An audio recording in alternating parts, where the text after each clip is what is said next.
High!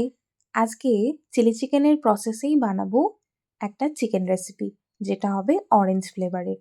তার জন্য কমলালেবুর রস বার করে নিয়েছি আর খোসাটা গ্রেট করে নিয়েছি।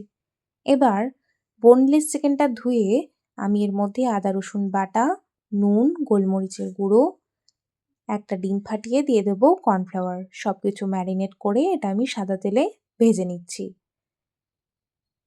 ভালো করে ভাজা হয়ে যাওয়ার পর ওই তেলেই দিয়ে দেবো আদা, রসুন, কাঁচা লঙ্কা, ধনেপাতার কুচি। তারপর দিয়ে দিচ্ছি কমলালেবুর রস আর গ্রেট করে রাখা খোসা। এবার দিচ্ছি vinegar, soya sauce, tomato sauce, স্বাদ মতো চিনি, কর্নফ্লাওয়ারের স্লারি আর অল্প একটু নুন। সবকিছু মিক্সড করে এর মধ্যে দিয়ে দেবো ভেজে রাখা চিকেনটা। এটা ভালো করে ফুটে এলে ওপর থেকে ছড়িয়ে দেবো সাদা তিল আর মধু। তাহলেই রেডি হয়ে গেল আমাদের অরেঞ্জ চিকেন। তোমরা যখন ট্রাই করবে আমাকে অবশ্যই জানাবে কেমন হলো।